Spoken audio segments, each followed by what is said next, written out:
안녕하세요. 저는 40대 초반 여자입니다. 평범한 제 인생을 살아가다 얼마 전 이혼을 하게 되었어요. 이혼을 한 것은 다시 생각해도 후회 없는 선택인 것 같습니다. 지금부터 제 이혼 사유에 대해 말씀드리도록 할게요. 먼저 제 이혼의 결정적 원인은 바로 시어머니와 제 남편, 이 둘 때문입니다. 여러분들은 마마보이란 말을 아시나요? 제 남편이 바로 마마보이였답니다. 나이가 40이 넘어가도록 엄마의 치마폭에서 도무지 벗어날 생각을 하지 않더라고요. 처음 연애하던 시절부터 어느 정도는 알고 있었지만 결혼하면 달라지겠지, 애가 태어나면 달라지겠지 라고 제가 오만하게 생각했습니다. 그 당시 저는 제가 남편을 뜯어고칠 수 있을 줄 알았거든요. 혼자만의 착각이었죠. 저는 다소 늦은 나이에 결혼을 했어요. 35살에 말이죠. 남편과 만난 지 2년 만에 결혼했습니다. 또 결혼을 하고 난 후 곧바로 아들을 하나 낳았습니다. 아들은 내년에 초등학교에 입학을 하는 나이죠. 제가 이혼을 결심하게 된 이유는 제 아들이 남편의 행동을 보고 똑같이 행동하려고 하는 부분 때문이었어요. 남편과 연애하던 시절부터도 남편에게 마마보이의 기질이 다분했습니다. 여러분들은 그런 사람 만나보셨나요? 상대방이 10가지 장점이 있어 너무너무 좋은 사람인데 단점이 딱 한 가지인 사람이요. 그런데 그 단점 하나가 너무 치명적인 그런 사람 말이죠. 바로 제 남편이 그런 사람이었습니다. 제가 지나가다가 툭 내뱉으면 한 말을 잊지 않고 기억하고 있다가 제게 사주거나 해주었고, 제가 뭐가 먹고 싶다, 어디에 가고 싶다 이런 얘기도 흘려듣지 않고 꼭 며칠 후에 데리고 가줬죠. 말도 참 예쁘게 하는 재주가 있었고 특별한 날이 아니어도 한 번씩 꽃다발을 선물할 줄 아는 남자였습니다. 제가 사고 싶거나 가지고 싶은 물건들을 말하지 않고 있어도 척척 사주고 가끔 서프라이즈 이벤트도 해주는 남자였죠. 저는 항상 많은 관심과 사랑을 받고 있다고 생각을 했습니다. 그렇게 저희 사이는 좋다가도 남편이 자신의 엄마와 전화를 하거나 만나게 되는 날이라면 제 심기는 불편해졌어요. 남편은 연애하면서도 엄마와의 전화를 포기하지 않았습니다. 솔직히 이해가 되시나요? 남편은 저보다 3살 연상인데 당시에도 30대 중후반이었어요. 적지 않은 나이에 매번 입에 엄마. 통화 내용도 사실 별다를 내용이 있는 것도 아니에요. 보고 싶다 이런 말도 많이 하더라고요. 저는 애교 많은 딸이 아니어서 당황스러웠죠. 떨어져 살고 있으니 보고 싶어 하는구나 하며 그저 애교 많은 아들이네 라고 생각했습니다. 그런데 그 전화를 매일매일 1시간도 넘게 해요. 주말엔 거의 전화통을 붙잡고 있는 수준입니다. 옆집 개가 사료를 바꿨더니 좋아졌다더라. 며칠 전 길을 지나가다가 어떤 걸 봤는데 엄마 생각이 났다. 등등 정말 엄청나게 사소하디 사소한 얘기를 매일 하더라고요. 그리고 자기 일상을 시시콜콜 다 보고하고 있었습니다. 저랑 전화하는 도중에도 엄마로부터 전화가 걸려오면 저더러 엄마랑 전화해야 되니까 이제 끊자 라고 통보하고 뚝 끊었죠. 그리고 저희가 성인이잖아요. 만나서 연애하다 보면 늦은 밤까지 놀 수도 있고 여행 가고 싶어서 외박도 할 수 있는데 이걸 일일이 다 허락을 받더라고요. 나 여자친구랑 술 마시고 새벽에 들어가도 돼? 나 여자친구랑 가평으로 2박 3일 정도 놀러 갔다 와도 돼? 이런 식으로 말이죠. 처음엔 입이 떡 벌어질 정도로 놀랐는데 그렇게 엄마에게 의지하는 점 하나만 빼면 정말 너무 착하고 다정했던 사람이어서 헤어지지 못했어요. 그리고 제가 애교가 없다 보니 남편은 우리 엄마가 내가 어렸을 때 너무 힘들게 사셨어서 내가 조금 신경을 많이 쓰는 거지. 그리고 난 애교도 많은 편이고. 이렇게 말을 해버리면 아, 그럴 수도 있겠다 라는 생각을 절로 하게 되었거든요. 과거로 돌아가면 그런 식으로 생각했던 제 머리를 한 대 때려주고 싶네요. 결혼을 하기로 얘기했지만 사실 결혼의 성사도 너무 힘들었어요. 시어머니가 남편 결혼시키는 것을 꺼려 하셨거든요. 나이가 있으니 마지못해 저와 결혼시켜주는 그런 느낌이었습니다. 결혼도 사실 도중에 엎을 뻔했어요. 제 남편의 월급은 시어머니께서 관리하시고 계셨고 남편은 자기가 모은 돈이 얼마인지 하나도 모르고 있더라고요. 그리고 엄마 명의로 된 체크카드 하나만 가지고 생활했었죠. 그러니까 저희가 데이트하러 가서 맛있게 먹었던 식당이나 숙박업소, 그리고 제게 선물해 주었던 선물까지 결제 문자가 시어머니 폰으로 긁는 족족 갔었더라고요. 저는 할 말을 잃었습니다. 저는 그래서 결혼하고 싶으면 저더러 약속을 해달라고 했어요. 어머니로부터 심리적인 독립까지 하는 것을요. 저는 독립심이 강한 편이라 사실 부모님께 미성년자 때를 제외하고는 잘 기대어보지 않았어요. 그래서 모든 것을 엄마가 해준다는 남편이 참 이해가 되질 않더라고요. 그런데 그건 정말 시작에 불과했었습니다. 결혼하고 나서는 한술 더 떴어요. 저희가 사랑을 나누는 도중에 시어머니가 전화가 온 적이 꽤 있었습니다. 그럴 때마다 도중에 멈추고 나가서 1시간씩 전화를 하고 다시 돌아오더라고요. 혹시나 해서 남편 몰래 휴대폰을 훔쳐본 적이 있었는데 글쎄 시어머니께 보고를 하고 앉아있는 게 아니겠습니까? 이때 정말 이혼 직전까지 갔어요. 남편이 2번 다시 그런 것까지 말하지 않겠다고 싹싹 빌어서 용서하고 넘어갔죠. 결혼 후에도 시시때때로 시어머니께 전화를 해서 이건 어떻게 해, 저건 어떻게 해, 엄마 거리는데 사람이 환장하겠더라고요. 신혼 초에 정말 많이 싸웠습니다. 그런데 더 기가 막혔던 것은 뭔지 아시나요? 저희가 싸웠던 걸 전부 시어머니께서 알고 계셨던 거였어요. 어쩐지 결혼하고 나서 언젠가부터는 저를 향한 적개심을 숨기지도 않으시고 미워하시는 티를 팍팍 내시는데 알고 보니 남편이 일러바친 이야기를 듣고 시어머니가 화가 나셨던 거더라고요. 마치 남편의 본처는 시어머니고 저는 투명인간처럼 말이죠. 또 남편과 제가 결혼을 했으면 부부의 월급을 한 곳에 모아서 적금도 들고 보험료도 내고 생활비도 빼고 경조사비에 등등 그런 식으로 살림을 꾸려나가야 되는 게 정상적이잖아요. 그런데 저희 시어머니는 남편 월급 통장을 제가 뺏었다가 한 달을 침대에 알아 누우셨습니다. 제가 시어머니와 남편의 사이를 이간질한다 하시며 엉엉 우시더라고요. 울면서 알아놓은 시어머니를 보며 남편은 제게 여보, 그냥 우리 엄마한테 맡기자, 응? 우리 엄마가 허튼 데 쓰는 사람도 아니고 라고 저를 설득했죠. 그때에도 저는 당신 그게 말이 된다고 생각해? 지금 우리 결혼한 사이야. 경제권이 시어머니에게 넘어가는 게 더 이상한 거라고. 나이 먹고 이게 뭐 하는 짓이야 라고 화를 냈어요. 그래도 우물쭈물거리며 저를 설득하는 남편에게 당신만 엄마 있는 줄 알아? 나도 친정 식구들 한번 끌어들여서 아주 진흙탕처럼 뒹굴어 볼래? 라며 소리쳤더니 꼬리를 쏙 말고 입이 삐죽 튀어나오더라고요. 그러다 시어머니와 남편이 어찌 합의를 했는지 제가 경제권을 관리하는 것으로 결론이 났죠. 이 밖에도 결혼 생활이 참 다사다난했습니다. 별일이 다 생겼죠. 제가 이번에 이혼을 결심하게 된 큰 사건이 하나 있었어요. 저희 남편은 앞서 말했듯이 말도 많고 애교도 참 많아요. 그리고 위로 누나가 한 명 있습니다. 저는 시댁에 갈 때마다 너무 정신적으로 힘든 적이 많았어요. 누나와 시어머니 둘 때문에 말이죠. 남편은 나이를 그만큼 먹었는데도 시댁에서 옷도 제대로 안 갖춰 입고 돌아다녀요. 저로선 상상하기도 힘든 일이죠. 시댁에만 가면 첫 번째 와이프는 시어머니, 누나가 두 번째 와이프, 저는 그냥 첩보다도 못한 존재가 돼요. 제가 봤었던 가장 충격적인 장면은 남편이 아직도 어머니 품을 못 벗어나는 것이었어요. 그러면서 온갖 해괴한 망언을 내뱉어서 제가 너무 놀라서 입이 다물어지지 않더라고요. 그런데 옆에서 누나가 웃으면서 맞장구를 치고 앉아있는 겁니다. 남편의 누나는 어린 나이에 결혼했다가 이혼하고 시댁의 어머님이랑 같이 살고 계시거든요. 저는 남편이 정말 어쩜 저렇게 생각 없이 행동할 수 있는지 라는 생각만 들었는데 그 집구석에서는 그런 행동들조차 애교 많은 막내 아들이라며 포장을 하더라고요. 역시 우리 막내는 애교가 참 많아. 뭐 이딴 식으로 말이죠. 이런 충격적인 장면을 제 눈으로 똑똑히 목격하게 되자 그날 처음으로 결혼을 했다는 사실이 너무 후회스러웠어요.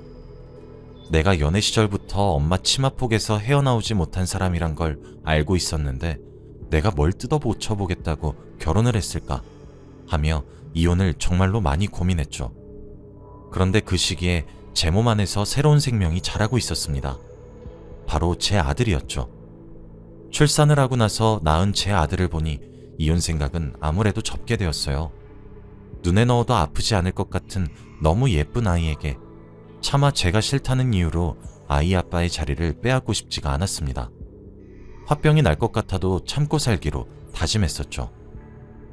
시어머니는 제 남편을 치마폭에서 놓지 못하고 있으면서도 동시에 제가 낳은 아들까지 치마폭에 싸고 도시려고 했어요. 제가 잠시 한눈을 판 사이에 시어머니는 제 아들을 자기 아들 마냥 취급하는 만행을 저질렀죠. 다시 생각해도 역겹네요. 그렇지 않아도 결혼 이후에 시어머니가 저희 신혼집을 들락날락 거리셨는데 아들까지 낳고 나자 거의 저희 집에 사시다시피 하셨어요. 스트레스가 장난 아니었죠. 제가 시어머니가 아이에게 하는 행동에 놀라서 아이를 데려오면서 왜 이러시는 거냐고 화를 내면 마치 제게 빼앗길 것 마냥 표독스레 저를 노려보시는데 할 말이 없더라고요. 그런데 아이가 점점 나이를 먹고 자라가면 자라갈수록 시어머니 때문인지 남편 때문인지 하는 행동이 남편을 빼다박기 시작했어요. 제가 정말 충격적이었던 광경을 목격했거든요. 제 친정은 너무 먼 지방에 있었고 저는 아이를 출산하고 신생아 시절엔 육아휴직까지 써서 아이를 돌볼 수 있었지만 저도 복귀를 해야 했죠. 꺼려졌지만 시댁에 아이를 맡기게 되었습니다. 그런데 몇 달 전 집안에서 아들이 남편처럼 팬티 한 장만 걸치고 집을 돌아다니고 있는 겁니다. 저는 그런 행동을 할 때마다 정말 따끔히 훈육했었거든요. 그런데 시댁에 갔다 오면 옷 입으라는 제 말을 듣질 않으니 조금은 포기했었던 것 같아요. 그러려니 하고 있었죠. 그런데 아들이 갑자기 자기 아빠 하는 짓을 따라하더라고요. 그러면서 하는 말이 엄마는 날 사랑하지 않는구나. 할머니랑 고모는 나 팡팡 해줬는데 엄마는 한 번도 만져준 적 없잖아. 엄마는 계모야. 계모가 확실해. 라고 화를 내더라고요. 저는 너무 놀랐습니다. 진혁이 너 그게 무슨 말이야? 흥분하지 말고 차분히 얘기해봐. 엄마가 모두 들어줄 테니까. 라고 말을 하며 아이를 진정시킨 뒤 들어보니 시댁에서 옷 막 입고 다녀도 된다고 날도 더운데 왜 옷을 그렇게 갖춰 입는 거냐고 아이에게 물어봤대요. 아이는 제 말을 그대로 말을 하며 엄마가 집에서도 옷을 입고 다녀야 멋진 사람이라고 했어요. 저 옷 입고 있을 거예요. 라고 했대요. 그랬더니 시어머니가 아이에게 제욕을 하며 아이고 우리 혁이는 잘못 알고 있어도 한참을 잘못 알고 있네. 가족끼린 괜찮아. 가족끼린데 뭐가 어때. 혁이 엄마는 아주 성질이 못돼서 일부러 그러는 게 분명해. 라고 하면서 제 훈육을 망친 걸로도 모자라 아이가 엄마를 우습게 알게 만들어놨더라고요. 아이의 하지 말란 소리에 시어머니는 우리 혁이가 너무 착하고 이뻐서 멋있어서 이렇게 하는 거야. 너네 엄마가 이렇게 해주지 않는 건 계모여서 그래. 자, 할머니 따라서 말해봐. 계모. 아주 못된 엄마 같으니라고. 이라고 하며 잘못된 개념을 아이에게 주입시켜 놓았더라고요. 어쩐지 아이를 시댁에 맡기고 난 이후로 점점 애아빠가 하는 행동을 닮아가는 것도 모자라 엄마 말에 반항하기 시작하길래 저는 모두 하나의 성장 과정이라고 생각했었는데 아이의 말을 들어보니 전혀 아니었습니다. 아이는 엄마는 나를 싫어하는 거야 라고 소리치는데 정말 머리가 어지러웠죠. 저는 다시 아이를 붙잡고 혁아, 그게 아니야. 엄마는 혁이를 무지하게 사랑하고 있는걸? 하지만 혁이의 몸은 정말 소중한 거라서 특별히 아껴야 되는 거야. 아무리 가족이고 친한 사람이라고 하더라도 그렇게 혁이 몸을 귀하게 여기지 않는 행동은 아주 나쁜 행동이야. 알겠지? 라고 하니 아이가 그치만 할머니가 할머니랑 고모는 괜찮다고 했는데 라고 하더라고요. 아니야 혁아. 고모랑 할머니가 혁이한테 잘못 알려준 거야. 다음부터 혁이 몸에 아무리 아는 사람이라고 하더라도 손을 대면 안 돼요. 싫어요. 하지 마세요. 라고 거절을 해야 멋진 어른이 되는 거야. 혁이는 멋진 어른이 되고 싶지 않아? 라고 말했더니 아이는 아니야. 혁이 꼭 그렇게 할게요. 그럼 엄마는 혁이 싫어하지 않고 사랑하고 있는 거네? 라고 했죠. 처음 남편에게 집착하실 땐 그러려니 넘어갈 수 있었습니다. 자기 배 아파 낳은 자식이니까 집착할 수 있다고 스스로 합리화를 많이 했죠. 그런데 제 배 아파 낳은 자식까지 치마폭에 감싸서 휘두르려고 하고 잘못된 지식까지 심어주고 있다는 사실을 깨달으니까 이건 정말 아니라는 생각밖에 들지 않더라고요. 저는 그날 밤 남편에게 이혼을 요구했습니다. 당연히 남편은 무슨 그런 일로 이혼을 하는 것이냐며 펄쩍펄쩍 뛰었고 곧바로 시어머니와 형님의 귀에까지 들어갔죠. 다음날 저희 집으로 형님과 시어머니가 자주 오셔서 아주 발광을 하셨어요. 시어머니는 너 아주 불려우구나. 네가 뭔데 내 손질 뺏어가려고 해? 라고 하시며 제 뺨을 내리치셨고 형님은 집안꼴 아주 잘 돌아간다. 참 어이가 없다 못해 기가 막혀서 집에 여자 하나 잘못 들이면 풍비박산이 난다더니 지금이 딱 그 꼴이네. 누구 맘대로 이혼이야? 라고 하시며 제 머리채를 잡으셨죠. 저는 그 순간에도 정신을 붙잡으며 증거를 확보한 뒤 경찰에 신고를 했습니다. 때리시는 걸 보니 솔직히 반갑기까지 하더라고요. 어차피 협의 이혼은 되지도 않을 것 같았거든요. 남편은 말리지도 않고 엄마랑 누나 사이에서 절 쳐다만 보고 있었는데 얼마 붙어있지도 않은 전까지 탈탈 털렸습니다. 경찰에 신고를 했고 그 후 병원에서 진단서까지 뗐어요. 그러고 나서 저는 아들과 함께 작은 원룸을 얻어 그 길로 집을 나왔습니다. 저는 곧바로 변호사를 선임했어요. 이혼하기 위해서는 시어머니가 제게 부당한 대우를 했던 것을 입증해야 했습니다. 그런데 딱히 증거가 없었어도 가지고 있던 자료가 넘쳐 흐르더군요. 주고받은 연락들을 조금만 올려봐도 형님과 시어머니가 제게 한 폭언들이 끊임없이 나왔습니다. 경찰에 신고한 이후 욕설이 가득 담긴 문자들까지, 계획에 없었던 증거들까지 확보했죠. 변호사님께서 이렇게까지 아들에게 집착이 강한 시어머니는 처음 보는 것 같다며 혀를 내두르더라고요. 제가 참아왔던 세월이 무색하게 이혼은 정말 손쉬웠습니다. 아이의 양육권까지 제가 들고 오게 됐어요. 저는 그 이후로 시어머니께 위자료 청구 소송까지 했죠. 친정에서는 이런 소식을 들으시고는 뒷목을 잡았습니다. 일찍 말하지 않은 것이 문제라고 이 나이 먹고 부모님께 혼돈났죠. 그렇게 남편과는 쉽게 이혼을 했어요. 그 후에도 남편은 정신을 차리지 못한 것인지 연락이 거의 매일 오다시피 하고 있습니다. 미안하다고 싹싹 빌었다가 어떻게 아들과 나의 천륜을 끊어놓으려고 하는 거냐며 화도 미친 듯이 냈다가 술 먹고 울면서 전화도 왔다가 끝까지 저를 정신적으로 참 힘들게 하는 사람이네요. 저는 이혼에 성공하고 지금은 친정 부모님 댁으로 돌아왔어요. 아무래도 제가 일을 그만두지는 못할 것 같다고 아이를 조금만 케어해달라고 염치 없게 부탁했거든요. 회사도 친정 근처에 괜찮은 곳으로 이직에도 성공했죠. 속이 다 후련합니다. 저는 어느 정도 포기하고 살았다고 생각하면서 시어머니와 형님 그리고 남편에게 맞추려고 노력을 했는데 생각보다 제게 힘든 과정이었나 보더라고요. 아이는 친정에서 아주 잘 적응하고 있어요. 얼마나 기특한지 모르겠습니다. 저번 주 주말 아이와 둘이서 1박 2일로 근교로 여행을 갔다 왔었는데 그 사이에 남편이 저희 친정 댁으로 찾아왔다고 하더군요. 살이 쏙 빠져 폐인인 상태로 찾아와서 저와 제 아들을 찾았다고 합니다. 저희 엄마가 썩 꺼지라며 문 앞에서 소금을 왕창 뿌려서 내쫓았다고 하던데 얼마나 웃었는지 몰라요. 속이 다 후련하고 시원했네요. 아이의 모습에서 남편의 마마보이 기질을 엿보게 되어 이렇게 이혼을 하게 되었지만 제 선택에 후회가 없습니다. 오히려 더 일찍 이혼하지 못한 것이 더 후회가 돼요. 제 사연을 들으신 여러분들은 좋은 남자를 만나길 바라겠습니다. 만약 남자친구 또는 남편이 어머니의 품을 벗어나지 못하고 있는지 한번 확인해 보세요. 제 경험상 그건 절대 뜯어고칠 수 없는 영역입니다. 저처럼 후회 많은 결혼 생활을 하는 것보다는 멀쩡한 남자를 잘 만나서 행복한 결혼 생활을 누리시길 바랄게요. 우리도 친정에선 귀한 딸이잖아요. 제 이야기를 들어주셔서 너무 감사하고 오늘 하루도 행복한 하루 되시길 바라면서 이만 글을 마칠게요. 감사합니다.